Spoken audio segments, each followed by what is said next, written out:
오늘 우리 하나님의 말씀 함께 듣습니다. 말씀은 창세기 3장 17절에서 21절 말씀 우리 함께 합니다. 창세기 3장 17절에서 21절 말씀, 오늘 우리에게 주신 하나님의 말씀입니다. 제가 대표로 봉독해 올리겠습니다. 남자에게는 이렇게 말씀하셨다. 내가 아내의 말을 듣고서 내가 너에게 먹지 말라고 한 그 나무의 열매를 먹었으니 이제 땅이 너 때문에 저주를 받을 것이다. 너는 죽는 날까지 수고를 하여야만 땅에서 나는 것을 먹을 수 있을 것이다. 땅은 너에게 가시덤불과 엉겅퀴를 낼 것이다. 너는 들에서 자라는 푸성귀를 먹을 것이다. 너는 흙에서 나왔으니 흙으로 돌아갈 것이다. 그때까지 너는 얼굴에 땀을 흘려야 나다를 먹을 수 있을 것이다. 너는 흙이니 흙으로 돌아갈 것이다. 아담은 자기 아내의 이름을 하와라고 하였다. 그가 생명이 있는 모든 것의 어머니이기 때문이다. 주 하나님이 가죽옷을 만들어서 아담과 그의 아내에게 입혀 주셨다. 아멘. 할렐루야. 오늘 우리 3월 첫째 주일로 우리가 함께 예배를 드립니다. 여러분, 우리가 지금 사순절을 지내고 있죠. 여러분, 사순절 가운데 두 번째 주일이 오늘에 해당이 됩니다. 여러분, 지난 시간 제가 40이라는 숫자 굉장히 성경에 많이 등장을 하는데 굉장한 의미가 있다는 말씀을 드렸습니다. 이스라엘 백성이 40년의 광야 생활, 여러분, 이 광야 생활은 마치 광야 훈련 학교, 광야 학교와 같았다 그랬어요. 이스라엘 백성들이 하나님의 약속의 땅, 젖과 꿀이 흐르는 그 가나안 땅에 들어가기 전에 반드시 통과해야 될 곳이 바로 40년의 광야 생활이었습니다. 뿐만 아니라 예수님께서도 정말 예수님이 이 땅의 메시아로서 하나님의 아들로서 모든 사역을 이루기 전에 먼저 통과한 길이 바로 40일 동안 광야의 시험이었습니다. 예수님께서 그 광야 시험, 여러 가지 사단 마귀의 그 시험을 이기시고 드디어 메시아로서 이 땅에서 온전히 사역을 시작하셨습니다. 여러분, 이런 의미에서 여러분 40이라는 숫자는 고난과 시험을 통과한, 그리고 회복과 성취와 이김, 승리, 이런 것들이 그 안에 들어있다는 거예요.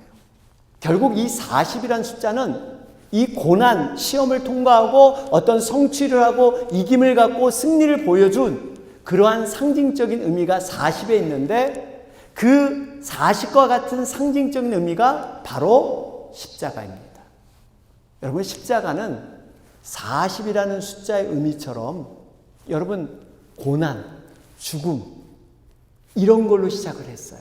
그런데 그 십자가가 이젠 부활과 생명으로 완전한 승리로 여러분 변화된 줄로 믿습니다.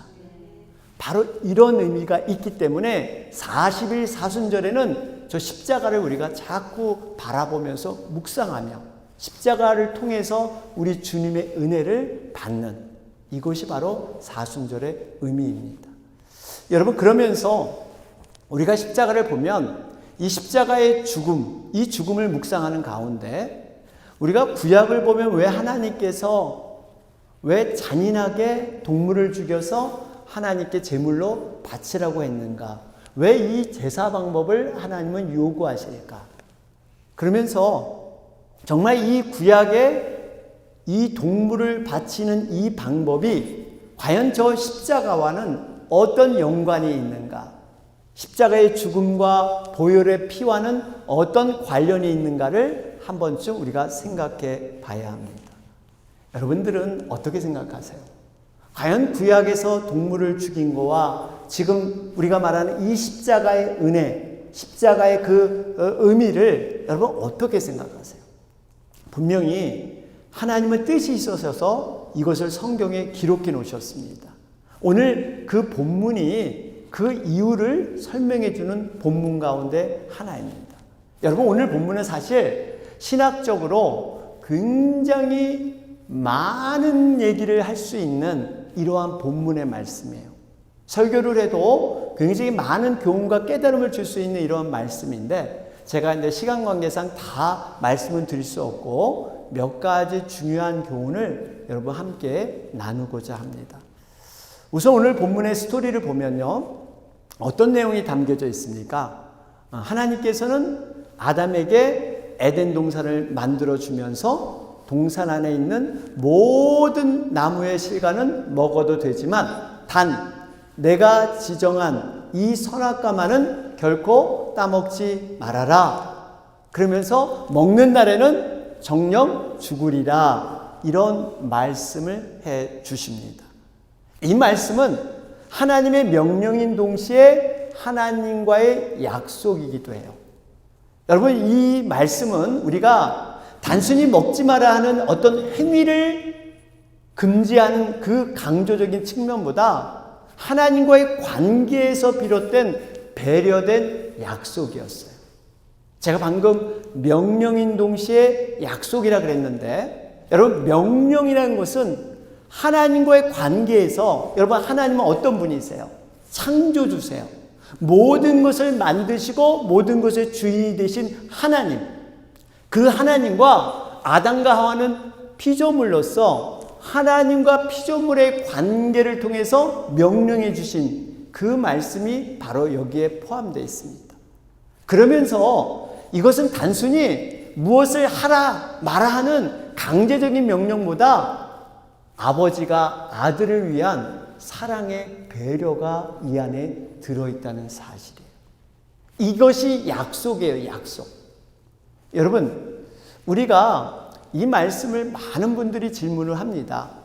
왜 하나님은 선악과를 만들어가지고 괜히 인간도 연약한 거 아셨을 텐데 왜 시험 들게 만들어가지고 왜 또 예수님 안 믿으면 지옥 가고 예수님 믿으면 천국 가고 왜 이렇게 복잡하게 이렇게 만드셨을까? 아예 그냥 선악과를 안 만들면 괜찮은데 해필이면 또 여러분 그거 있잖아요. 뭐뭐 하지 마라. 여러분 하지 마라 그러면 괜히 하고 싶은 거 있죠? 네? 여러분 우리 중고등학교를 요즘 나오신 분은 모르지만 최소한 70년대, 80년대, 뭐 60년대는 말할 수가 없고 그때는 하지 마라는 게 그렇게 많았어요. 극장에 가지 마라, 빵집도 가지 마라, 머리도 딱 어느 정도 길러야지 기르면 안 돼. 또 여자분들 치마, 학생들 치마도 어느 정도 돼. 여러분 이 하지 마라가 이렇게 많았어요. 왜 이 하지 마라 그러면 왜 그렇게 그때 하고 싶을까요? 지금 생각해보면 아무것도 아닌데 왜 그때는 이렇게 하는 게 재미있고 왜 그럴까요? 여러분 그러면서 하나님께서 차라리 이 선악과 먹지 마라 그러지 말고 이 선악과만 먹어라. 이걸 뭐 며칠에 한 번 먹어야 된다.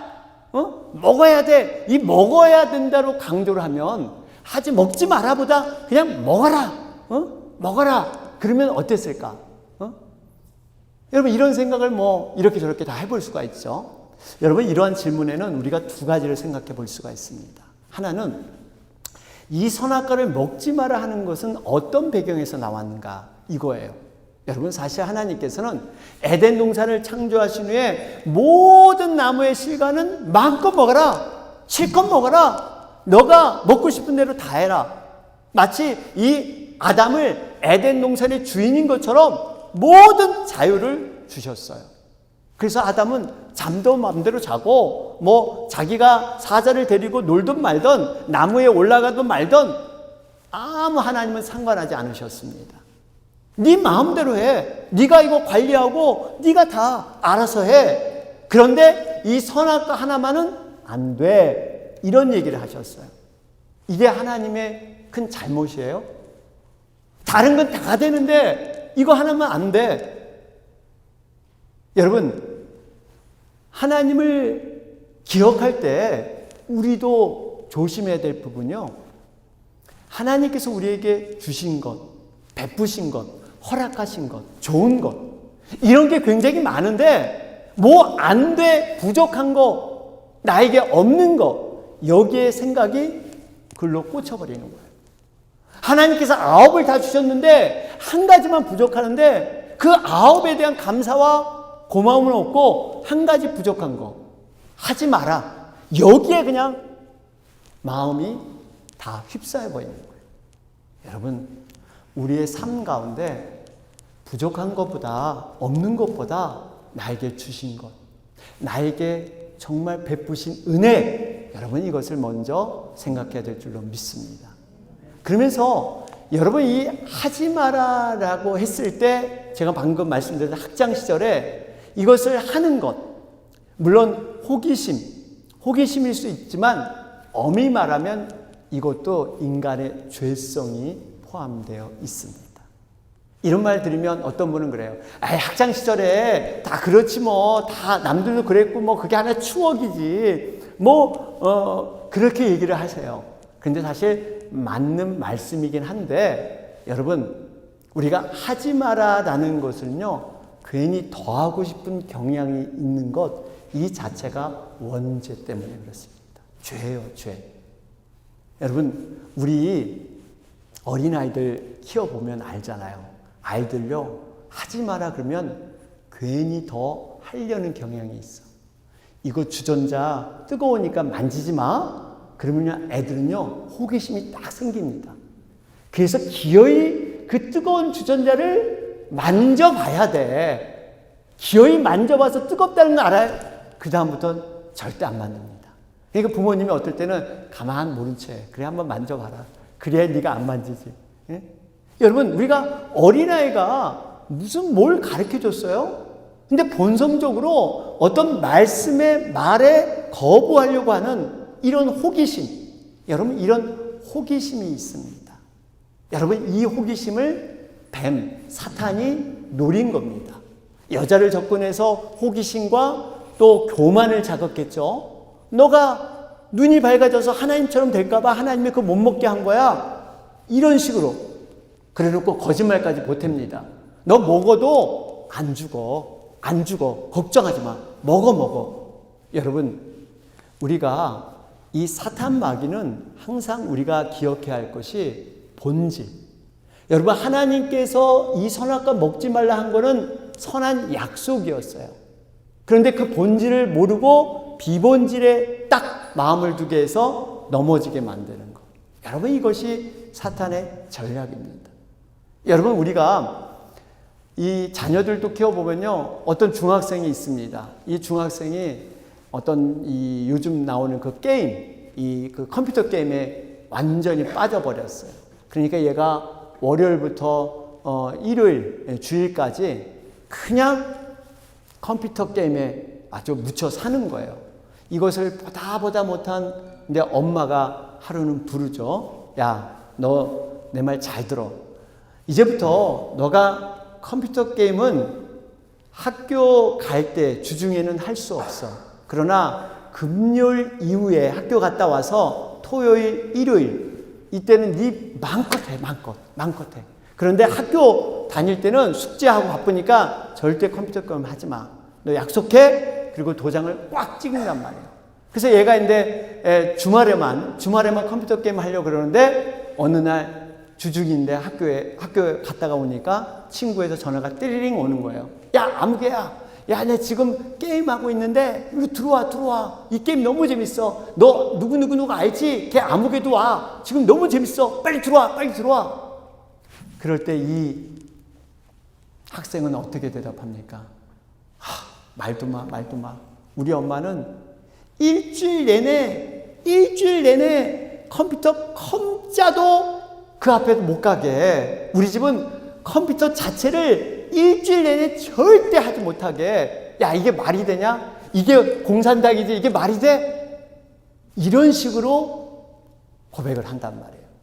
여러분, 엄마가 언제 일주일 내내 못하게 했어요? 분명히 주말에 네 마음대로 하라 그랬는데 이 마음의 불평과 불만이 있으니까 이런 식으로.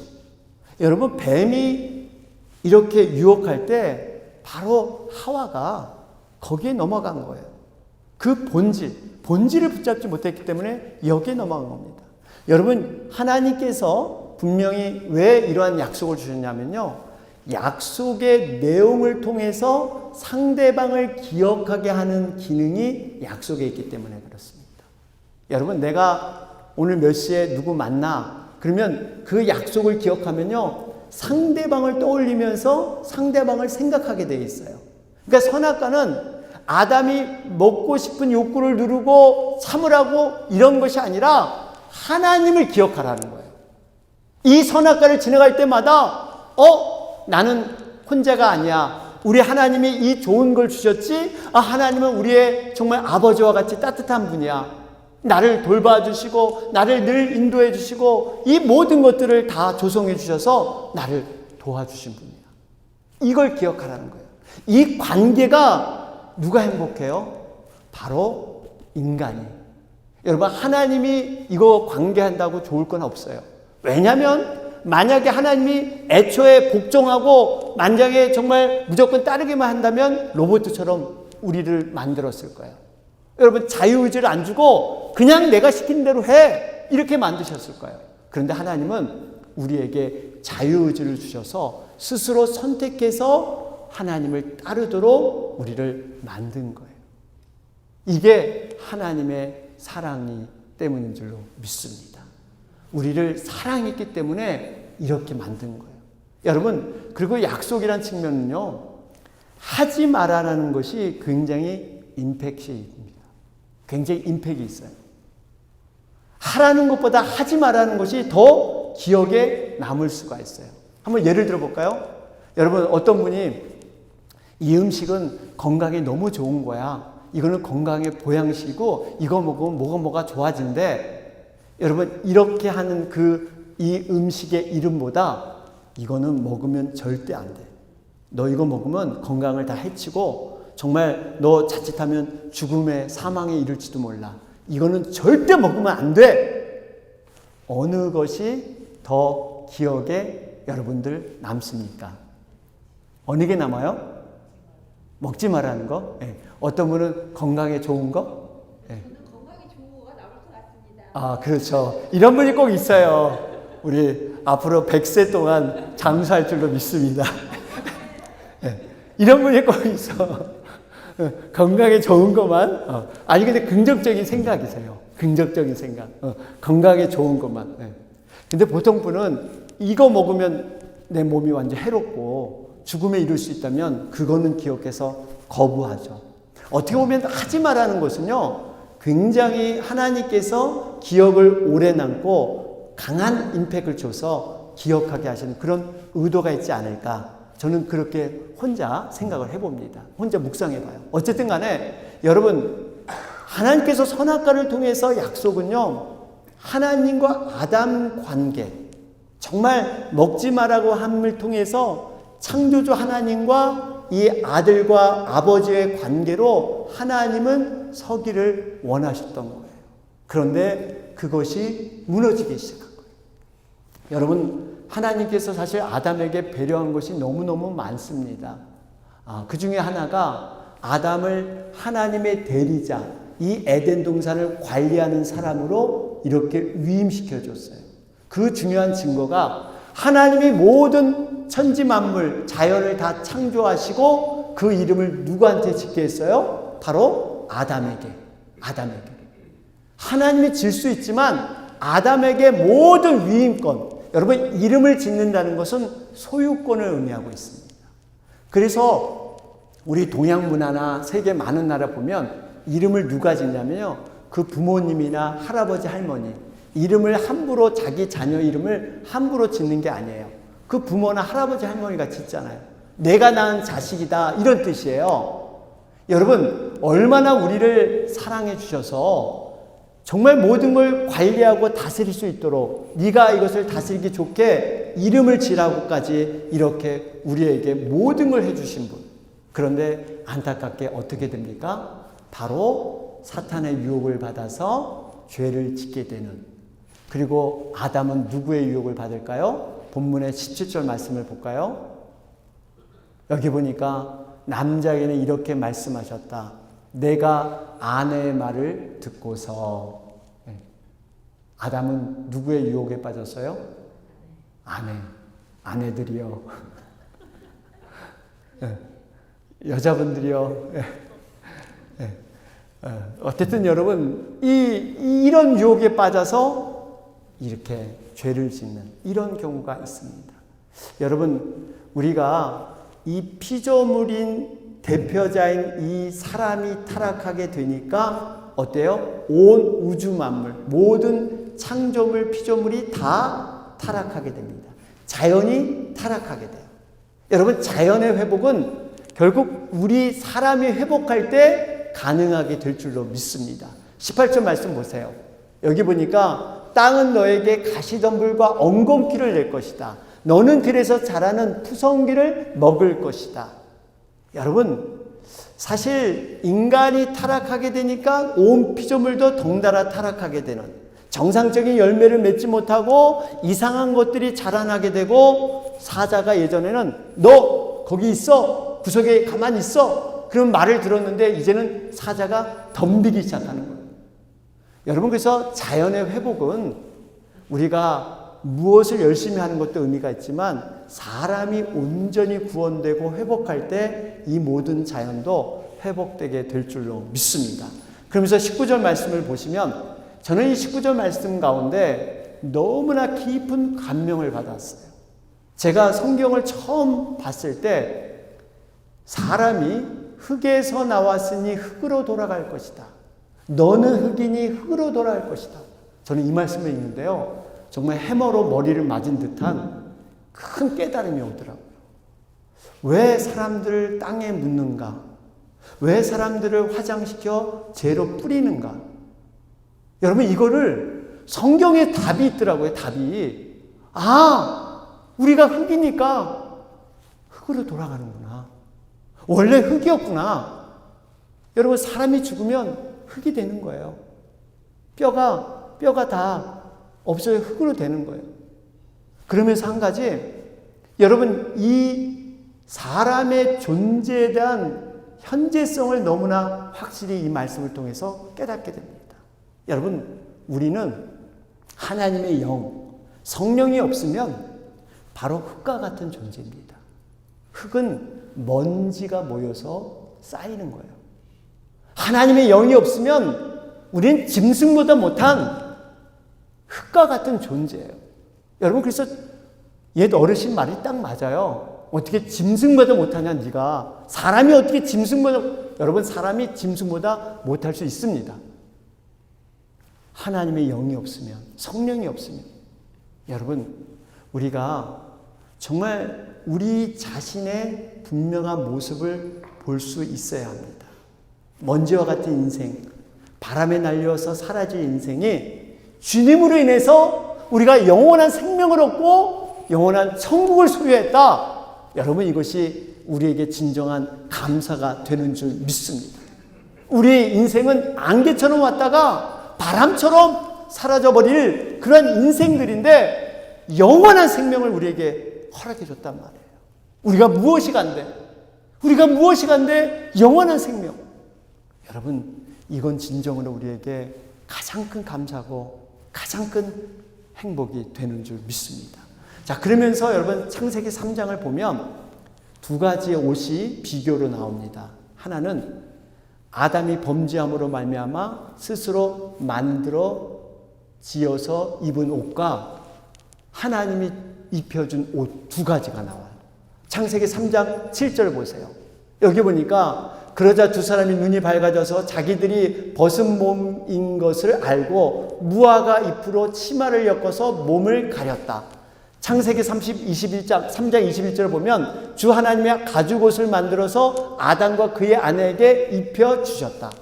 무화과 나무 잎으로 만든 그러한 옷이 있는가 하면 가죽옷으로 지어 만든 옷 두 가지가 비교가 됩니다. 여러분, 무화과 나무 잎은 스스로 수치를 가리기 위해서 스스로 임시방편으로 만든 옷이에요. 여러분, 무화과 나무 잎은 물론 안 입어봐서 모르겠지만 하여튼 이거는 햇빛이 강하고 바람이 불면요, 이건 오래가지 못해요. 그런데 이 가죽옷은 거기에 비하면 영구적인 옷이에요. 그러면서 한 가지 중요한 것이 있습니다. 가죽옷을 지어 입히기 위해서는 반드시 다른 동물이 죽어야 된다는 사실입니다. 반드시 죽어야 돼요. 여러분, 옷을 만드는 소재는 여러 가지가 있죠. 과거에는 목화나 모시와 같은 이렇게 실을 뽑아서 만들고, 누에고치에서도 양털을 또 옷감을 만들고 했는데, 요즘은 화학 섬유가 등장을 하는데, 여러분, 가죽옷은 반드시 한 동물이 죽어야만, 그리고 피를 봐야만 만들 수 있는 것이 가죽옷입니다. 여러분, 이 가죽옷을 우리 주님이 우리를 위해 입혀주셨어요.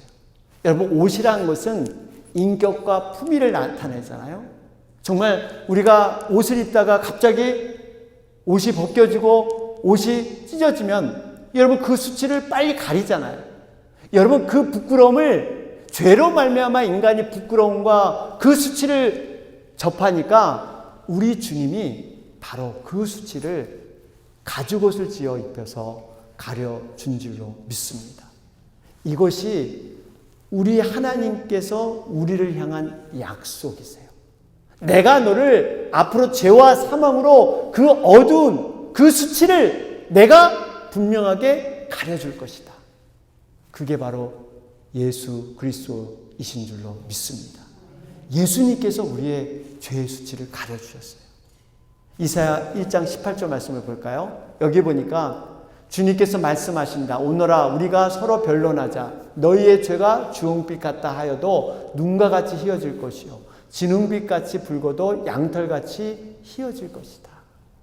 여러분 보세요. 이 주홍빛과 눈과 같은 흰색, 진홍빛, 정말 여러분 이 눈밭에 어떠한 핏물이 떨어지면 그 선명한 색깔이 남습니다. 그런데 그 모든 것이 양털과 같이 희어진다. 너무나 이게 가능치 않을 것 같은데 우리 주님께서 우리의 모든 죄와 허물을 깨끗하게 모든 것으로 가려주고 새롭게 하신 줄로 믿습니다. 그렇기 때문에 우리는 지금 하나님의 자녀로 살 수 있는 거예요. 히브리서 9장 22절 말씀 보시면 율법에 따르면 거의 모든 것이 피로 깨끗해집니다. 그리고 피를 흘림이 없이는 죄를 사함이 이루어지지 않습니다. 여러분, 왜 우리 하나님은 이렇게 잔인하게 동물을 죽여서 왜 이렇게 제물을 드리게 했을까요? 바로 이유입니다. 여러분, 피 흘림 없이는 죄사함이 없어요. 피 흘림 없이는 죄사함이 없어요. 뿐만 아니라 이 피에는 생명이 있는 줄로 믿습니다. 레위기 17장 11절 말씀 보세요. 여기 보니까 생물의 생명이 바로 그 피 속에 있기 때문이다. 피는 너희 자신의 죄를 속하는 제물로 삼아 제단에 바치라고 너희에게 준 것이다. 피가 바로 생명을 지니고 있기 때문에 죄를 속하는 것이다. 바로 이 이유예요.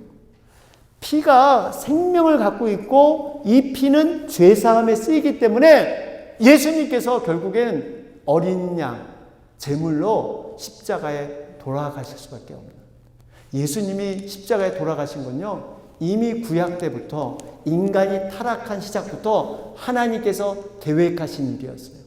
그것을 쭉 1600년간 변치 않고 이 40여 명의 그 성경 기자를 통해서 일관적으로 바로 예수님이 이 땅에 오실 것이다. 예언을 통해서 완성돼서 모든 일을 다 이루신 줄로 믿습니다.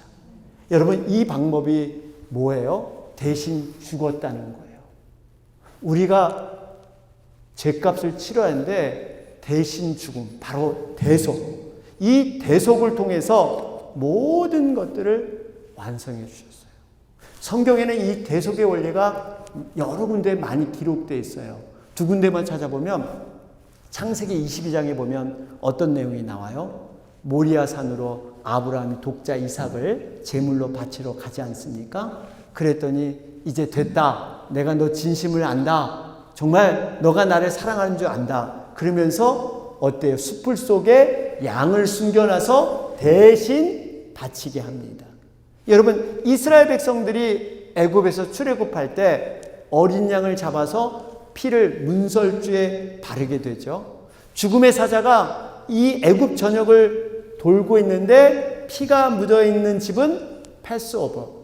여러분, 이 대신 죽음으로 말미암아 그 죽음을 넘겨주는 의미, 이런 것이 성경에 무척 많습니다. 이게 바로 대속의 원리예요. 대신 누가 죽음으로 말미암아 생명을 주는 원리. 결론을 맺겠습니다. 사랑하는 여러분, 하나님께서는 약속의 말씀을 버리고 범죄한 인간들, 그 인간들을 죽음의 형벌에 그냥 두지 않으시고요. 정말 당연히 죽어야 마땅하지만 대신 동물을 죽여서 모든 수치를 이 가죽옷으로 가려주셨습니다. 그 어린 양, 그 동물이 바로 십자가에 달리신 우리 주 예수 그리스도인 줄 믿습니다. 그래서 성경에 보면 그리스도로 옷을 입자, 이런 말이 있어요. 그리스도로 옷을 입자. 여러분, 이것은 이제 우리는 새로운 생명을 얻은 자는 그리스도의 그 신분, 그리스도의 그 정체성을 가지고 이제 그 옷을 새롭게 갈아입었기 때문에 옷에 맞는 삶을 살아가야 된다는 얘기예요. 우리가 새 옷을 입고 여러분 여전히 과거의 더럽고 추악한 모습으로 살 수가 없다는 겁니다. 그래서 우리의 과거는 죽고 우리의 옛 습성, 옛 자아는 죽고 이제는 성령의 사람, 새로운 사람, 그런 모습으로 살아야 될 줄로 믿습니다. 갈라디아서 2장 20절 말씀이죠. 나는 그리스도와 함께 십자가에 못 박혔습니다. 이제 살고 있는 것은 내가 아닙니다. 그리스도께서 내 안에 살고 계십니다.